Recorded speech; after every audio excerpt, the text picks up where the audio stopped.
Good evening, Venkatesh. Today we have Venkatesh with us. He got 467 rank. He is expected to get into IPS. If all the stars favor him, he may get into Andhra Pradesh cadre itself. He hails from Srikakulam and he is from a farming community.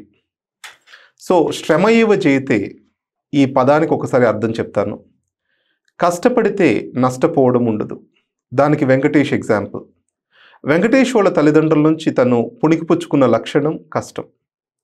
So తన కష్టాన్ని, తను ఈ ప్రయాణంలో నేర్చుకున్న విశేషాలను అన్నిటినీ కూడా ఇక్కడ మనం తెలుసుకుందాం. సో వెంకటేష్ కొన్ని ముఖ్యమైన పాయింట్స్ నాకు వీడియో ఇంట్రొడక్షన్లో చెప్పడం జరిగింది. అవన్నీ కూడా మీతో షేర్ చేసుకుంటారు ఇప్పుడు. Venkatesh, welcome to Shramayeva Jayate. Thank you sir. Right. Venkatesh, can you tell about your background, where you hail from, ఎక్కడి నుంచి వచ్చారు? సార్, నాది Srikakulam district sir, Andhra Pradesh. So నేను ఫార్మింగ్ కమ్యూనిటీ నుంచి వచ్చా. పేరెంట్స్ ఇద్దరు కూడా వ్యవసాయం చేస్తారు. నాకు ఒక యంగర్ బ్రదర్ ఉన్నాడు. తను ఇప్పుడు ఇస్రోలో సైంటిస్ట్గా చేస్తున్నారు. నేను స్కూలింగ్ అంతా శ్రీకాకుళంలోనే కంప్లీట్ చేశా, 10th స్టాండర్డ్ వరకు. Very good. ఇంటర్మీడియట్ విశాఖపట్నంలో కంప్లీట్ చేశా. బీటెక్ NIT తిరుచిరాపల్లి నుంచి ఈసీఈ డిగ్రీ తీసుకున్నా. 2019లో గ్రాడ్యుయేట్ అయ్యాక ఒక 2.5 years క్వాల్కామ్లో చిప్ డిజైన్ ఇంజనీర్గా వర్క్ చేశాను. బట్ ప్రైవేట్ సెక్టార్లో సాటిస్ఫాక్షన్ నాకు రాలేదు. సో సివిల్ సర్వీసెస్కి ఆ ఆపర్చునిటీ ఇస్తుందని చెప్పి ప్రిపరేషన్ స్టార్ట్ చేశాను. ఫస్ట్ అటెంప్ట్లో వర్క్ చేసేటప్పుడు ప్రిలిమ్స్ క్వాలిఫై కాలేదు. సో ఆఫ్టర్ దట్ రిజైన్ చేసి this is my second attempt and first mains appearance. So ఈ ఇయర్ ఈ ర్యాంక్ స్కోర్ చేసుకున్నా. So very good. Thank so you. First మెయిన్స్లోనే all together to the finals and you clear the exam. Thank you sir. So now ఇప్పుడు work చేస్తూ చదువుకోవడం, దాంట్లో ఉన్న కష్ట నష్టాల గురించి చెప్తారా? సో ఫస్ట్ థింగ్, నేను MNCలో వర్క్ చేశా. Qualcomm it's a very big company. So work responsibilities కూడా ఎక్కువ ఉంటాయి. They offer good package and also they expect in the equal proportion. So time management కష్టం అవుతుంది. సో కొన్నిసార్లు వీకెండ్స్ కూడా వర్క్ స్పిల్ ఓవర్ అవుతుంది. సో దానివల్ల ఫస్ట్ సివిల్ సర్వీసెస్లో ఫస్ట్ సిలబస్ కంప్లీట్ చేయడానికి చాలా టైం పడుతుంది. సో దానికి టైం కేటాయించడం కష్టం అయ్యేది. సో దానివల్ల అంత సరిగా ప్రిపేర్ కాలేకపో. సో అందువల్లనే ఫస్ట్ అటెంప్ట్లో కొంచెం ఫెయిల్యూర్ వచ్చింది. సో దానివల్ల రిజైన్ చేసి కంప్లీట్ ఫోకస్ దీనిపైన పెట్టాల్సి వచ్చింది. నా ఇప్పుడు ఇంకొక కొత్త విషయం ఉంది. మీరు almost semi urban areas, rural ఏరియాస్లోనే చదువుకున్నారు. ఎస్. అండ్ దాంతోపాటు parents farming community, agriculture background నుంచి వచ్చారు. ఎస్. సో ఒక మిత్ ఉంది మనకు సివిల్ సర్వీసెస్లో. సో బాగా అర్బనైట్స్, ఇంగ్లీష్ బాగా వచ్చి ఉండాలి, వీళ్ళే సెలెక్ట్ అవుతారు. దానిపైన మీ అభిప్రాయం ఏంటి? సార్, మేబీ అర్బన్ ఎలైట్స్ వీళ్ళకి మేబీ స్టార్టింగ్లో maybe they can have an edge. But అల్టిమేట్గా self confidence and hard work అనేది దాన్ని బీట్ చేస్తుంది సార్. అంటే ఇంగ్లీష్ బాగుండాలి, ఇదంటది విత్ ప్రాక్టీస్ ఖచ్చితంగా మనం కూడా దాన్ని రీచ్ అవుతాం. ఎందుకంటే ఇప్పుడు చూస్తే చాలామంది ర్యాంకర్స్ కూడాను లోకల్ లెవెల్లో డిగ్రీ కాలేజెస్లో చదువుకొని 2-3 years హార్డ్ వర్క్తో క్లియర్ చేశారు. So with equal efforts and self confidence I think everyone has the equal opportunities. Very good. So civil services గురించి మొట్టమొదటిసారిగా ఎప్పుడు తెలిసింది మీకు? అంటే చిన్నప్పటి నుంచి రఫ్గా వినేవాళ్ళం సార్. అంటే జిల్లాకి ఏమైనా SP వచ్చినా, కలెక్టర్ వచ్చినా ప్రజల్లో ఒక రకమైన హోప్ అనేది ఉండేది వాళ్ళ నుంచి. సో సివిల్ సర్వీసెస్కి చాలా రెస్పెక్ట్ అనేది ఉంటుంది. సో నేను గ్రాడ్యుయేషన్ డేస్లో ఇంకొన్ని ఎగ్జాంపుల్స్ చూడటం అట్లా, అంటే మాకు దగ్గరలోనే కొంతమంది సివిల్ సర్వెంట్స్గా వర్క్ చేశారు. వాళ్ళు పాజిటివ్ ఇంపాక్ట్ అని క్రియేట్ చేశారు రూరల్ ఏరియాస్లో. సో అట్లా దానిపైన ఇంట్రెస్ట్ వచ్చింది. బట్ బీటెక్ చేసిన తర్వాత కొంచెం ఫైనాన్షియల్ స్టెబిలిటీ కోసం కొన్నాళ్ళు వర్క్ చేశాను. ఆ వర్క్ ఎక్స్పీరియన్స్ కూడా హెల్ప్ అయింది. దాని తర్వాత ఈ ప్రిపరేషన్ జర్నీ స్టార్ట్ చేశాను. మిమ్మల్ని బాగా ఇన్స్పైర్ చేసిన ఆఫీసర్ ఎవరైనా ఉన్నారా? ఎగ్జాక్ట్గా I don't have any personal interaction, but there are few names that we all know. TN Seshan is our inspiration. దాని తర్వాత ప్రజెంట్ జనరేషన్లో there are some officer, Ashok Khemka. So ఇట్లాంటి వాళ్ళు దే హ్యావ్ ఇంటెగ్రిటీ. సో చాలా pressures ఉంటాయి వాళ్ళపైన, but still they remain to their values and they work. So అట్లాంటి qualities మనం కూడా ఇంబైబ్ చేసుకోవాలన్నది నా. TN Seshan గారి బుక్ వచ్చింది, చనిపోయిన తర్వాత వేరే ఆథర్ రాశారు. అలా చనిపోకముందు అతను రాశారు, దాని తర్వాత ఎవరో కంప్లీట్ చేశారు. Through the broken glass, if I'm not wrong. సరే, చదివారు బుక్ అది? సో నేను ఆ బుక్ మీకు గిఫ్ట్ ఇస్తాను, ఒకసారి చదవండి. Thank you sir. సో తను క్యాబినెట్ సెక్రటరీగా చేసి రాజీవ్ గాంధీ గవర్నమెంట్లో, ఎస్ ఆ తర్వాత తను మళ్ళీ చీఫ్ ఎలక్షన్ కమిషనర్ అయిన తర్వాత as the number of tussles he went through still he stood his ground. So Seshan గారి గురించి చదవండి, నేను ఆ బుక్ ఇస్తాను మీకు. Definitely. Thank you sir. Right. And second part వచ్చేసరికి మీరు నాకు చాలా ఇంపార్టెంట్ పాయింట్స్ చెప్పారు ప్రిపరేషన్కి సంబంధించి. ఎస్ దాంట్లో నన్ను బాగా అట్రాక్ట్ చేసిన పాయింట్ ఎగ్జామ్ రెడీనెస్. ఎస్ నాకు పేరెంట్స్ చాలామంది 1 yearలో అయిపోతుంది, చాలా they have many dreams surrounding this. ఈ ఎగ్జామ్ రెడీనెస్ గురించి మీరు నాకు చెప్పిన పాయింట్ స్టూడెంట్స్కి చెప్పగలరా? Yes sir. మనందరికీ తెలిసింది, ఎందుకంటే ప్రిపరేషన్ అనేది సివిల్ సర్వీసెస్ చాలా లెంతీ సిలబస్ ఉంటుంది, చాలా టాపిక్స్ ఉంటాయి. So it takes at least 1.5 year to complete the syllabus in the first place. So once అది చేసినాక the next step starts with answer writing. So మనకి ఇన్ఫర్మేషన్ చాలా ఉంటుంది, everyone has that information, కానీ దాన్ని స్ట్రక్చర్డ్గా ఆన్సర్స్లో పెట్టడానికి, ప్రాక్టీస్ చేయడానికి, టీచర్ సజెషన్స్ ఇన్కార్పొరేట్ చేయడానికి takes further 6 months to 1 year time. So రఫ్గా తీసుకుంటే before starting first mains paper we should have around 2 years of preparation. అవును. కాబట్టి so these 2 years, first mains paper రాసిన ముందు 2 years నుంచి our journey should start. So ఆ 2 years time అనేది we have to be productive and consistent అన్న. So once that is done we're ready for this exam. Exactly. అంటే normally పేరెంట్స్తో మాట్లాడేటప్పుడు, స్టూడెంట్స్తో మాట్లాడేటప్పుడు, సో జూలైలో అలా వస్తారు. నార్మల్లీ జూన్లో కాలేజెస్ కంప్లీట్ అవుతాయి, మే జూన్లో, జూలైలో వస్తారు. నెక్స్ట్ జూన్ కల్లా ఎగ్జామ్కి రెడీనెస్ అనుకుంటారు. ఎస్ ఒక విషయం నేను అందరికీ అన్ఈక్వోకల్గా చెప్పాలనుకుంటుంది ఏంటి అంటే, ఎగ్జామ్ రెడీనెస్ అనేది ఎగ్జామ్ సిలబస్ కంప్లీట్గా మీరు ఆన్సర్స్ రాయగలిగే స్థితికి వచ్చినప్పుడే మొదలవుతుంది. Yes sir. అది లేకపోతే ఎగ్జామ్ రెడీనెస్ ఉన్నట్లు కాదు, కోచింగ్ అయిపోతే ఎగ్జామ్ రెడీనెస్ ఉన్నట్లు కాదు. Yes sir. మీరు మీ ఆన్సర్ని పేపర్ మీద పెట్టగలుగుతున్నారా? ప్రతి సిలబస్కి మీ దగ్గర కంటెంట్ ఉందా? ప్రతి టాపిక్కి కంటెంట్ ఉందా? Yes sir. వాటిని రిప్రొడ్యూస్ చేయగలుగుతున్నారా? ఇది ఎగ్జామ్ రెడీనెస్ అంటే. ఎస్ అంటే without testing exam readiness, exam హాల్కి వెళ్ళిపోతే ఆ విషయ సైకిల్లో పడిపోతారు. Mains, prelims, mains, interview, prelims, mains, interview. అది students again test your exam readiness before your prelims. అంటే ఎగ్జామ్ రెడీనెస్ అంటే మీరు అందరూ ఓన్లీ ప్రిలిమ్స్ రెడీనెస్ అనుకుంటారు, అది కాదు. Exam readiness also includes your mains readiness. Yes 2 prelims, mains ready అయితేనే exam readiness ఉన్నట్లు, లేకపోతే you can wait. Correct. And కొంతమంది స్టూడెంట్స్ ఇప్పుడు సిఏపిఎఫ్ రాస్తున్నారు, ఇండియన్ ఫారెస్ట్ సర్వీస్ రాస్తున్నారు. బికాజ్ ఇండియన్ ఫారెస్ట్ సర్వీస్కి మన సివిల్ సర్వీస్ ఎగ్జామినేషన్కి సేమ్ ప్రిలిమ్స్ ఎగ్జామ్, కానీ don't count as an attempt. Yes. So దాని మీద మీ అభిప్రాయం ఏంటి? సో మేబీ అంటే ఈ ఎగ్జామ్ అట్మాస్ఫియర్ని టెస్ట్ చేయడానికి మేబీ దాన్ని ప్లాట్ఫామ్ యూజ్ చేసుకోవచ్చు. అంటే ఎగ్జామ్ టైప్ ఆఫ్ క్వశ్చన్స్ కావచ్చు, ఆ ఎగ్జామ్ అట్మాస్ఫియర్ కావచ్చు, ఎట్లా ఉంటుందో చూడటానికి దాన్ని యూజ్ చేసుకోవచ్చు. వన్స్ దాంట్లో మంచిగానే స్కోర్ చేస్తున్నాం అనిపిస్తే with more efforts I think they can start civil services giving their first attempt. Based on that they can further plan their studies. So education అనేది ఒక పవర్ఫుల్ వెపన్. ఎస్. అంటే generations కొద్ది వ్యక్తుల్ని, వ్యవస్థల్ని, మనుషుల్ని మార్చేది ఎడ్యుకేషన్. ఎస్.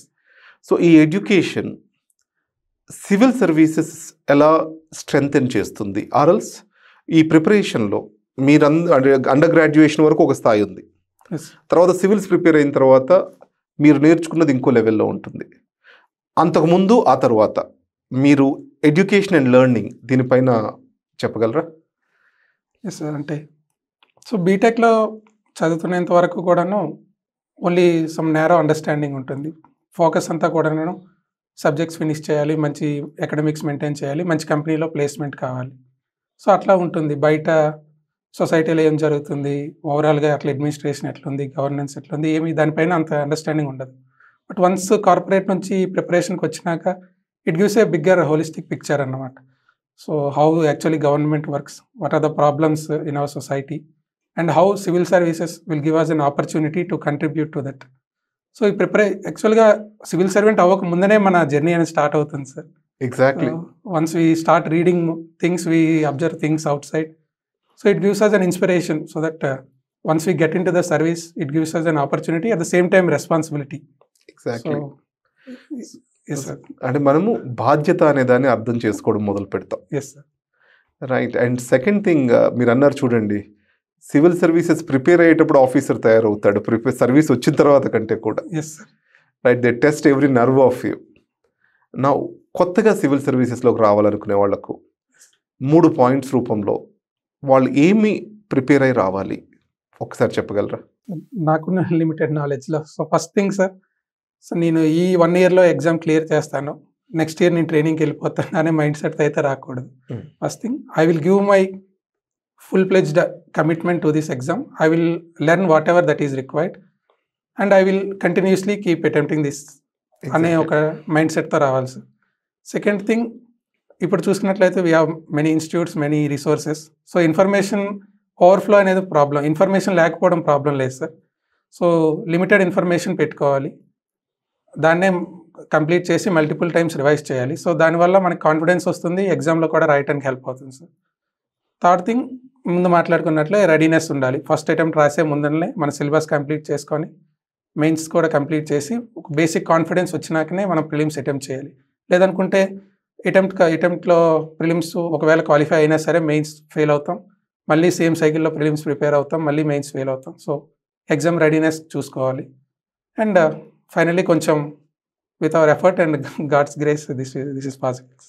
ఈరోజు morning నేను నిధి రెడ్డి గారు అని చెప్పి చెన్నారెడ్డి గారి మనవరాలు ఉన్నారు, ఎస్, తను కొన్ని ప్రొఫైల్స్ పంపించారు. సివిల్ సర్వీసెస్లో ఫెయిల్ అయ్యారు వాళ్ళు, యూపీఎస్సీ ఆస్పిరెంట్స్. ఎస్, ఈరోజు నేను వాళ్ళని చూస్తే they are working in Microsoft, or managers of big NGOs. So అప్పుడు నేను తను అడిగాను, అంటే this examination of rejection ma'am, వీళ్ళందరూ సక్సెస్ అవ్వడానికి జీవితంలో కారణం ఏంటి అని. తను చెప్పిన బ్యూటిఫుల్ ఆన్సర్ ఏంటో తెలుసా సార్? సివిల్ సర్వీసెస్ మైండ్ని ఓపెన్ చేసింది, సివిల్ సర్వీసెస్ ప్రిపరేషన్ వాళ్ళ క్యాన్వస్ని ఎన్లార్జ్ చేసింది. They are not worried about petty fightings in office, they are worried about making an impact. And ఆ పువ్వు, I mean that's opening up of mind. That is what made a difference for them, and that's exactly what I'm trying to say. Yes. Yeah, wonderful. So now ఇప్పుడు మనము అంటే at the end of the day 1000 మంది select అవుతారు, లక్షల మంది రాసినప్పుడు. Yes. ఈ 1000 మంది రిపిటేటివ్గా 10 ఏళ్ళు తీసుకుంటే 10,000 మంది సెలెక్ట్ అవుతారు. Yes. This is an examination of rejection, we need to understand. Yes. So దాని భయంతో చాలా మంది ఎగ్జామ్ అసలు అటెంప్ట్ చేయరు. వాళ్ళకు మీరు చెప్పేది ఏమైనా ఉందా? సో ఫస్ట్ థింగ్, మీరు చెప్పేటట్టే most of the people will be rejected ఈ ఎగ్జామ్లో. సో ఆ భయం లేకుండా రాయాలంటే first thing they should have a strong backups. For example, నేను కార్పొరేట్లో వర్క్ చేశాను, 2.5 years వర్క్ చేశాను, మంచిగా శాలరీ వచ్చింది. ఒకవేళ ఇన్ కేస్ అన్ఫార్చునేట్లీ నేను ఎగ్జామ్ క్లియర్ చేయలేకపోతే మళ్ళీ అక్కడికి వెళ్ళిపోవచ్చు అనే ఒక బ్యాకప్ అనేది నాకు ఉంది. గుడ్ అకాడమిక్స్ ఉన్నాయి, so again I can continue as a good engineer. So దానివల్ల ఫస్ట్ జాబ్ సెక్యూరిటీ అనే భయం లేదు సార్, ఫస్ట్ థింగ్. సో అట్లా స్ట్రాంగ్ బ్యాకప్ ఉండడం అనేది ఇంపార్టెంట్ సార్. బ్యాకప్ ఉందంటే it's not like A negative thing. అవును, బ్యాకప్ ఉంటే ఫ్రీగా ఎగ్జామ్కి ప్రిపేర్ అవుతారు సార్. అండ్ కొంచెం ఫైనాన్షియల్ స్టేబుల్ చేసుకోవాలి సార్. అంటే మేబీ పేరెంట్స్ కావచ్చు, వాళ్ళు ఇప్పుడు నేను కొంచెం వర్క్ చేసి కొంచెం అమౌంట్ సేవ్ చేసుకున్నాక స్టార్ట్ చేశాను. సో ఫైనాన్షియల్గా కానీ ఇట్లా జాబ్ సెక్యూరిటీ పరంగా ప్రాబ్లమ్స్ లేకపోతే కంప్లీట్ ఫోకస్ దీనిపైన స్పెండ్ చేయొచ్చు. సో ఈ రెండు చూసుకున్న అంటే హెల్త్ కూడా చూసుకున్నట్లయితే I think these are enough to. So ఇప్పుడు మేము చేస్తున్న ఒక ఎఫర్ట్ ఏంటంటే వెంకటేష్, ఇప్పుడు రిపిటేటివ్ అటెంప్ట్స్ ఇచ్చి ఫెయిల్ అయిన వాళ్ళు ఉంటారు, 3 సార్లు ఇంటర్వ్యూకి వెళ్ళి 4 సార్లు ఇంటర్వ్యూకి వెళ్ళి, వీళ్ళందరికీ ఒక కోర్స్ తయారు చేపిస్తున్నాం, and MBA course, 1 year MBA course. So కొన్ని ISB, Badruka college of management, వీళ్ళందరితో మాట్లాడి కోర్స్ చేసి వాళ్ళని ప్రైవేట్ సెక్టార్లో లీడర్షిప్గా కన్వర్ట్ చేద్దాము అనేసి. So what is your opinion? అది ఎలా ఉండొచ్చు అంటున్నారు? So I think it is a good plan, but it depends on how students actually perceive this thing. అంటే if they are giving multiple attempts and if they are thinking of an alternate option, I think they necessary skills enhance చేయడానికి particularly ఈ course help అవుతుంది. So once they get these skills, maybe they can be a good leaders in the corporate sector as well. So for those students who are willing to look for alternate careers, this will definitely help. Very good. So now, for Law Excellence Reading Room lo, you are there. Yes. We have created an ecosystem over here in Hyderabad. Yes. So ee ecosystem ela undi, em improvements cheyali manam? Sir, I think good facilities are provided, good and study rooms unnai, they are spacious, good Wi-Fi facilities unnai, so that student A interruption లేకుండా చదువుకోవడానికి అవకాశం ఉంది. And So I utilize these facilities. So it definitely helps. It will help students who are financially not very sound. And in addition to if they get some kind of support from the exam point of view, like test series kaavachu, mentorship kaavachu, then they can have all-round ecosystem here, so that they need not go to other places like Delhi, Exactly. etc. So I think that can be done. So in the third floor, we have created the mentor rooms now. Yes, sir. And fourth floor, fifth floor library petti, third floor lo mentor rooms pettamu. So this year our objective is to stabilize mentorship completely. Mains programs ni next level ki తీసుకెళ్ళాలి. That's only the academic mission we have this year. Yes. So అది చేసేస్తే హైదరాబాద్ వాళ్ళు ఢిల్లీ పోవాల్సిన అవసరం ఉండదు. Yes. అక్కడ పోయి ఆ ఎక్స్ట్రీమ్ వెదర్స్లో కూర్చొని అవన్నీ చేయాల్సిన అవసరము ఉండదు. Yes. Definitely I will improve on those. Thank you, sir. Next part వచ్చేసరికి ఈసారి మళ్ళీ అటెంప్ట్ ఇస్తున్నారు మీరు. Yes, sir. సో మీకు ఎక్సలెంట్ మార్క్స్ జిఎస్లో వచ్చాయి. Yes. ఎస్పెషల్లీ ఎథిక్స్ పేపర్లో 130 మార్క్స్ వచ్చాయి. Yes. What is the uniqueness you did in ethics paper? So first thing, I spent more time on improving my theory part. So concepts కావచ్చు, దానికి related case studies కావచ్చు, examples కావచ్చు, quotes కావచ్చు, లిమిటెడ్గా కొన్ని టాపిక్స్కి అవి పెట్టుకున్నాను సార్. సో వాటిని మల్టిపుల్ టైమ్స్ రివైజ్ చేసి ఈ క్వశ్చన్ ఒకవేళ ఇటువంటి క్వశ్చన్ అడిగితే ఖచ్చితంగా ఈ ఎగ్జాంపుల్ రాయాలి, ఈ కోట్ రాయాలి, లేదంటే ఈ ఎగ్జాంపుల్తో ఈ కోట్తో స్టార్ట్ చేయొచ్చు, ఈ కోట్తో ఎండ్ చేయొచ్చు, అట్లా కొన్ని పెట్టుకున్న బేసిక్ థింగ్స్. సో దాన్ని అక్కడ ఎగ్జామ్లో పెట్టగలిగా. అండ్ కేస్ స్టడీస్కి కూడా అట్లానే కేస్ స్టడీస్కి రిలేటెడ్గా మెయిన్ థీమ్కి related any quote or case స్టడీతో కంక్లూడ్ చేయొచ్చు. సో ఇట్లా కొన్ని బేసిక్ పాయింట్స్ యాడ్ చేశా. అండ్ థియరీ కొంచెం బెటర్గా రాయటం వల్ల మంచి స్కోర్స్ వచ్చాయనిపిస్తుంది. ఇక్కడ స్టూడెంట్స్కి ఒక చిన్న point from this I want to add to them. Yes. మీరు మైండ్ ప్రిపేర్డ్గా లేకుండా డైరెక్ట్ ఎగ్జామ్ హాల్లో పోయి కోట్స్ రాసేద్దాము, ర్యాండమ్గా రాసేద్దాము అంటే ఎప్పటికీ పేపర్ కంప్లీట్ చేయలేరు. Yes. Reflection before is very important.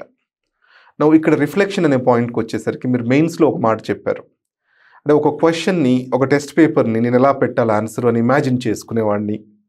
Yes. దాని గురించి నాకు కొంచెం ఎలాబరేషన్ కావాలి పిల్లల కోసం. సో అంటే సో ఫస్ట్ థింగ్ నేను ఇమాజిన్ చేసుకునేది, నా ఇన్విజిలేటర్ నా చేతి నుంచి పేపర్ లాక్కునే ముందు 20 క్వశ్చన్స్ కంప్లీట్ అవ్వాలి. 20 క్వశ్చన్స్ కంప్లీట్ చేసినాకే పేపర్ ఇస్తున్నట్లు చూపించు. నెక్స్ట్ ఆల్ పేజెస్ కూడాను డీసెంట్గా, ఎటువంటి స్ట్రైకింగ్స్ ఇట్లాంటివి లేకుండా డీసెంట్గా కంప్లీట్ చేయాలి.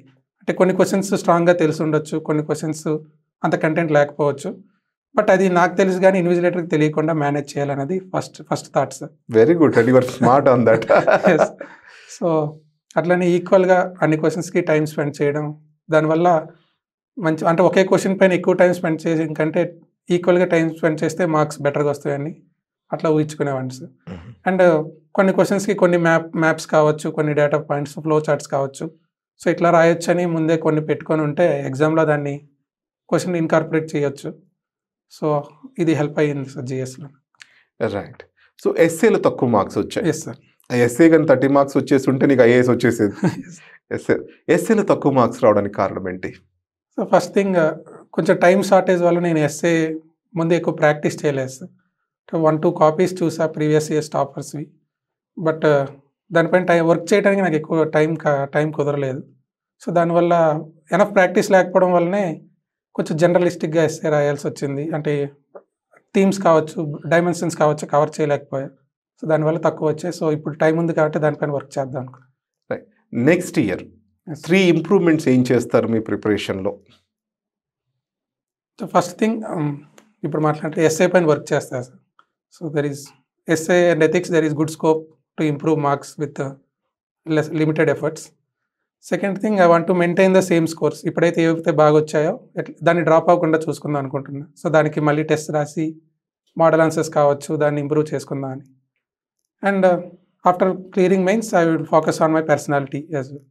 So that I will get personality టెస్ట్లో కూడా కొంచెం తక్కువ మార్క్స్ వచ్చాయి sir. So I will work on that so that అనుకున్నా సార్ నెక్స్ట్ మంచి సర్వీస్లో. రైట్. సో అందరినీ అడిగి ఒక ప్రశ్న అడుగుతున్నాను. ఎస్. ఆ రిజల్ట్ వచ్చిన moment, when you saw your rank on the screen, yes, what was your reaction? యాక్చువల్గా నా రిజల్ట్ నేను చూడలేదు sir. First I was last 2-3 డేస్గా వెయిట్ చేస్తూ ఉన్నా. చాలా యాంగ్జైటీ ఉండేది, టెన్షన్ ఉండేది. అట్లీస్ట్ లిస్ట్లో పేరుంటే, అంటే since it is my first mains, so at least my name should be in the list, that is my expectations. మా ఫ్రెండ్స్ చూసి కాల్ చేశారు రిజల్ట్ని. సో వెంటనే మా పేరెంట్స్ పక్కనే ఉన్నారు కాబట్టి వాళ్ళకి చెప్పా. సో నాకంటే వాళ్ళు ఎక్కువ హ్యాపీ ఫీల్ అయ్యారు. Very so good. That was memorable moments. So did you capture that memory? Not in the phone but in my mind it will stay for evers. Right. అంటే those memories are something which are defining. I should have captured, but there is no one else at that moment. Right. Okay. So the second is, I'll ask you 5 rapid round questions. 5 questions. Yes. So most inspiring person in life. Parents. Most successful person you came across. Virat Kohli. I have seen his growth, so I will say. I don't know personally, but yes. Most happiest moment. The happiness in my parents' face once I cleared these results. Now, what do you want to achieve in life? I should help people around me, and I should lead a healthy and happier life. Finally, Yes. what if tomorrow, if you become the cabinet secretary? There are many things, sir, but I'll make sure that the downtrodden people, they are getting uplifted and inequality in the country is reduced. So I will try to do whatever I can in my ability to do that. If you meet Chief Minister and Prime Minister tomorrow? I will take a photo with them. Right. So actually, at a civil service lo best part ఏంటంటే Yes. you meet the people of excellence. Civil సర్వీసెస్లో డబ్బులు ఉండవు and అందరూ ఏదేదో అనుకుంటారు కానీ Yes. But ప్రతి walk of లైఫ్లో ఎక్సలెన్స్ అచీవ్ చేసిన ప్రతి ఒక్కరిని కలుస్తాం. Yes, sir. That is the beauty of civil services. So ఇప్పుడు మనం ఒక చిన్న కేక్ కట్ చేద్దాం. Celebrate your success. And then Satish and everyone who are helping you will just have a photograph with them. Sure. And with that we'll close this session. And next year, top, ఎంత అనుకున్నాం? Yes, I don't want to give any comments on the public. Okay. I want to improve my score and get into the service that I desire. I want to have a rank in top 20. Let us aim for it. I will try, sir. You will make it. Thank you. Right? Yeah. ఈసారి శ్వేత అనే అమ్మాయిది కూడా writing skill చాలా బాగుంది. Yes. తనకు కూడా 700 change rank వచ్చింది. మాట్లాడినా సార్. మాట్లాడారా? Yes. సో మీరందరూ కలిసి వర్క్ చేస్తే ఫస్ట్ టాప్ 10 లోపల ఒక 3-4 ర్యాంకులు తెలుగు పిల్లలకు పడ్డాయి అనుకోండి. See a revolution what happens. It's a chain reaction that happens. Definitely. అది మనం అచీవ్ చేయాలి. Thank you. Thank you, sir. Thank you.